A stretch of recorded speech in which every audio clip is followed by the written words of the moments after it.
Stand-up comedy is gaining popularity in Africa. Comedians are becoming household names, earning fame and recognition. Ugandan comedian Kenneth Kimuli, also known as Pablo, is no exception. He is VOA's Ndiho.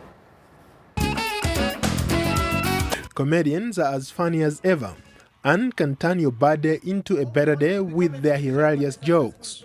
My grandmother finally quit smoking after 30 years. Yeah, she was smoking fish. Inspired mainly by American comedians, Kenneth Kimuli is known as Uganda's king of comedy. He started doing stand-up in 2003, but it wasn't until 2009 when he won a comedy competition called Standup Uganda that he rose to fame. A policeman will say that's being idle and disorderly. A housewife will say those are bad manners.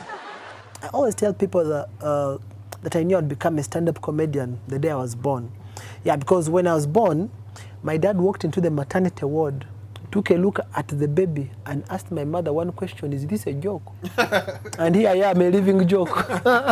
Pablo, a professional journalist turned comedian, has a quick wit and unpredictability that makes him a natural entertainer.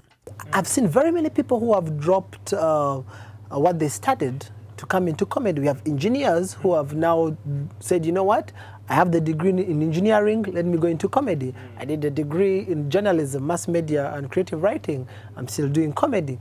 And also the fact that the international community, as I speak right now, we have very many people who have come into Uganda looking for stand-up comedians. And now, as I speak, we also have Ugandans who are writing on the international scene. We have one of the Ugandans who's a writer for Trevor Noah, who happens to be a lawyer. Yeah. So you can see that I always tell my comedian friends that the future for comedy in Uganda, every comedian should buy shades because the future is bright.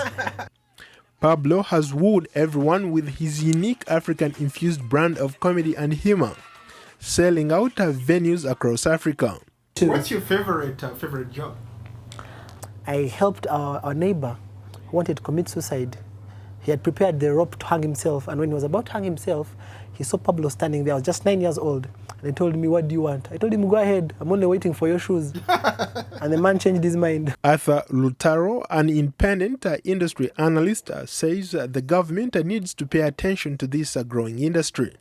A team of young, energetic, talented fellows who are really, really progressing in this industry. And I must say that if the government, for example, has really not seen that potential in them, I think it is high time they started putting eyes on them, because it's one hell of an industry. 15 years ago, being a comedian was not a known profession.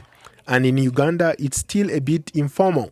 Being a young, of course, and emerging industry, it's composed of young people. These are people who are below the age of 30, most of them.